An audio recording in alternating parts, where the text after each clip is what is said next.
What it do, y'all? This your boy King Ed the Great, representing Off the Cuff Radio, Screwball Radio. Let's get it. So, this is the anniversary of possibly one of the darkest moments of hip hop when the Notorious B.I.G., aka Christopher Wallace, aka Biggie Smalls, got killed. Man, it was a dark time, man. It was 6 months after Tupac got killed. I remember hearing about it late at night before I was going to bed. And they let flash on the news, breaking news, rapper Notorious B.I.G., aka Christopher Wallace, was gunned down. I said, what? I couldn't sleep that whole night. And I remember going to school the next day, people were crying, people were shocked, because Big had a lot of love out here, especially in the Carolinas. They used to hustle out here. It was the same thing where I seen with Tupac when I was over there in the South Side. A lot of people were crying over Tupac. I seen brothers with big muscles and straight killers crying. You know what I'm saying? So it was a real eerie and dark time, man. But with this video here, I want to talk about what Biggie had planned for the future for life after death. And big shout out to my man, Rap Mastermind from the Collie, because he posted this up several years ago. And I want to read y'all some of the plans that he already had in motion. He says, some speculate whether Biggie will fall off or not. What if that's a what if. This thread showed that Biggie had planned after his release of second LP. The information based off interviews by people in Biggie's circle during the time. He said 1997, 98, the Life After Death Bad Boy Tour. Biggie died promoting Life After Death and didn't get a chance to perform a song from the album. He only completed one music video at the time of his death with Hypnotized. Biggie and Puffy were mapping out a world tour once his leg got better. That was to start later in 97. After Big's death, Puff just went on a Bad Boy tour that featured Jay-Z and Busta Rhymes. Biggie originally had six singles planned for the Life After Death. Hypnotized, More Money, More Problems, and Sky's the Limit was to be phase 1 of the singles, which Puffy completed. Phase 2 was going to be I Love the Dough with Jay-Z to introduce the Commission. F and You Tonight with R. Kelly and Notorious Thugs with Bone Thugs. Big was also scheduled to be on Mase LP, the Locks LP, as well as Black Rob's debut, as well as the Bad Boy R&B at Carl Thomas debut, and Faith Total and 112 second LPs. 112 was named their LP Room 112 after Biggie lyrics on their hit song Only You. Faith, Carl Thomas, and Total used Biggie samples on the LP also. The Locks and Mase used Biggie rhymes on the LP as well as Black Rob. Victory would be the last song Biggie would record before his death. The single was a success on the charts and it went gold. It was also the most expensive rap video of all time. Rock legends and 9 Inch Nails would remix the song. Both Biggie and Puffy made history, becoming the first rappers to chart 4 singles inside the top 2 of the Hot 100 in the same year. We going on. 1998, the Commission Crew LP. In 1996, Biggie had already started to put the stages together for his crew, the Commission. Though Junior Mafia was always family, Biggie had no intimate plans for a follow-up to Conspiracy LP. This album was to compete with Nas, Foxy, and AZ's The Firm LP. He did 3 songs with Jay-Z before his death and even appeared in 2 of Jay's earlier videos. The group was to feature Jay-Z, Puffy, Little C's, and Charlie Baltimore, and was to have features from Bad Boy, Rockefeller, and Un's artists Bleak, Beans, Camron, Lil Kim, Mase, The Locks, and Black Rob. Kanye was in the picture at this time as he was working under D-Dot, one of Biggie's longtime producers. Just Blaze also knew Dame at this point, so it wouldn't be no unreasonable for them both to work on the album as well. Biggie would mention the crew on his songs What's Beef and Victory. Due to his death, the group never came out, but Jay-Z would use Bad Boy to create his second LP, Volume 1, Lifetime, which was dedicated to Biggie and became the first Jay-Z Platinum LP. Jay made the tribute song to Biggie called The City Is Mine, and he had paid homage to Biggie on every album, starting with Volume 1. He had used Biggie's rhymes or samples on all of these albums except Reasonable Doubt, which Biggie was featured on Brooklyn's Finest. He featured on Biggie's Duets album or the remix or the unreleased track What You Want using the commission title. There are rumors that Jay-Z has about 4 to 5 unreleased Biggie records, including Brooklyn Finest 2. He was also going to work on Camron. He said, 1998, Camron's debut. Camron was in a group called Children of the Corn with Mace and Big L. Before his death, Mace brought Camron to Biggie to spit a verse. Biggie thought Cam was so dope, he set up a deal to have him on his label, Unentertainment, with Lance Rivera. Camron did some writing on Lil' Kim's LP. Biggie was going to be the executive producer on the album. With his passing, took over producer duties, and Camron released the LP Confessions of Fire in 1998 and sampled Biggie on the song Death. The album was a success, going gold. 1999, Charlie Baltimore debut. With Lil' Kim already a success, Biggie moved on to bring out this new chick named Charlie Baltimore, which was based off the movie Long Kiss Goodnight, which Biggie named one of his songs. She was featured as Biggie's mistress in the Get Money video. He was the executive producer and write on her debut. The project was in its early stages at Biggies Death, but he was to introduce her on a commission LP. She would complete the LP in 99 with as executive producer. Though as a single was released, the album ended up being shelved and only released promotional. It was called Cold as Ice and featured a lot of big-time collaborations, including Mobb Deep, Camron, Wyclef, Big Pun, and Da Brat.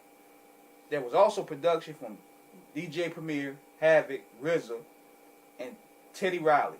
The single Stand Up with Ghostface was released and ended up being a top 10 in the rap charts.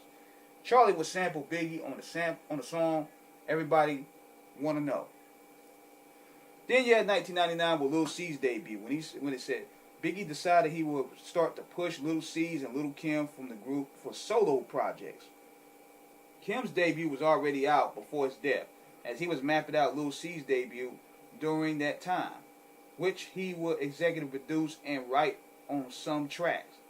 Biggie put C's on Lil Kim classic hit single Crush on You as his breakout song before his solo album. C stated that Biggie called his debut Puppy Love as it would appeal to the females, but still have a hard edge. With the help of Puffy and the Hitman production team, along with Biggie features from Jay-Z and Busta Rhymes, C's would later complete the album called The Wonderful World of C's-a-Leo, which is based off the nickname Big gave him for the commission group. The album sampled Biggie on a few tracks as well, having a tribute song. The album ended up doing pretty well, selling 260,000 copies, and had a single play around with Lil' Kim and Joe Hooker. So we going on to the 2000s here with Lil' Kim's second LP. With the success of hardcore, Biggie was already planning Lil' Kim's second LP to come out in 99. She was featured on the Life After Death song Another, and she was going to feature on the commission LP. With his death, the album was pushed back to 2000 and later became Notorious K.I.M. Puffy, along with Biggie, were executive producers. The album featured guests from Redman, Junior Mafia, Cisco, and Puffy himself. It had also had production from the Hitman and the young Kanye West. Biggie was sampled on several tracks as well as made a tribute song. The album gave Lil' Kim her second platinum album and sold over 3 million copies worldwide. Now this is where it gets the kicker here. The Born Again LP, it was supposed to be a triple album. So Biggie's third LP was supposed to be a triple LP with featuring all the top producers and his Bad Boy family as well as some of his favorite artists. It was in the early stages before his death, but he originally wanted to call it the Black Album, and it was to have no promotion or video. He later changed that to Born Again to fit the theme of the first two albums. At the time of his death, there were reports of Biggie having a 3-disc already mapped out due nothing was recorded. D-Dot confirmed the title and stated that Biggie said the third album he was going to deal with was more political and social subject matter. Interesting. Puffy would later release a single LP in 99. Biggie had no input on the album. Born Again featured several of Biggie's unreleased verses through his career. The tracks Dead Wrong and Notorious end up being the most popular songs from the album. Now going on here, he was going to do his own clothing line called Brooklyn Mint 97. Biggie had already started the process of releasing his clothing line called Brooklyn Mint before his death. He even recorded a song for the up-and-coming commercial spot called Jeans and Sneakers. Black Rob would later add a verse to the song. With the help of Jay-Z, Valletta Wallace was able to later release a limited run of Brooklyn Mint that had Biggie images on shirts and jeans. Interesting. He was also going to do a soda deal, y'all. He was going to do a Pepsi commercial deal in 97. In late 96, Pepsi did a deal that would have had Biggie market and release a commercial for Pepsi. The deal was worth a reported 6 figures. Biggie even completed a song for the commercial. Sadly, due to a legal case, Pepsi avoided the deal, but the song later leaked after Biggie's death. Biggie was already getting endorsements at the time and even did a St. I commercial with New York beat before the Dog Pound rapped over it. Then you had the pop crossovers. Biggie collaborated with type of artists, but the pop world was really filled. 1 year after his debut, he appeared on Michael Jackson's History album on this time around. Rumors are Madonna, Mariah, and Whitney Houston all reached out to work with Biggie. Even Rock Acts, 9 Inch Nails, and Korn wanted Biggie verses on songs. Okay, now we're going to high fashion. Biggie was getting a lot of love in the high fashion industry from his shout-outs on records. Versace, as well as DKNY, Coogie, Bape all reached out to Biggie to sponsor clothing for them. Biggie artist Lil' Kim will go on to become a huge fashion world after his death. Big Papa restaurants.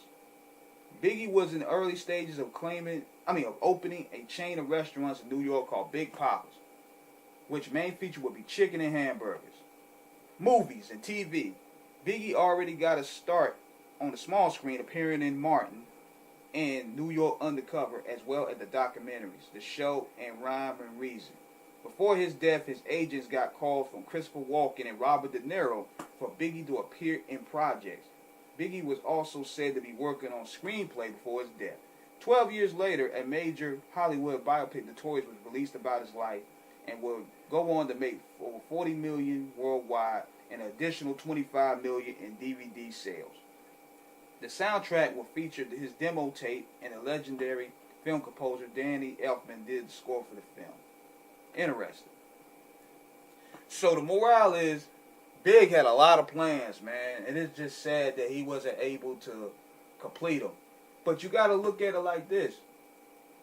Half the stuff that these rappers are doing now, Big already had planned in motion in 96, 97. And how interesting is it that Puffy went ahead and did the Sean John. He went ahead and did the Bad Boy South after, Suge and them did Death Row East. I just found it interesting how a lot of people are taking on Big's ideas and went and became successful with it. Rick Ross did the restaurants. So you can't really. It's very interesting to tell that he had no signs of slowing down anytime soon, man. Because I think Life After Death would have been the start of what great things to come. Especially now when you had the Renaissance in 1998, where you had DMX blowing up, you had the Terror Squad blowing up, you had Mobb Deep, you had all of them he was probably cool with, Wu-Tang, all of them.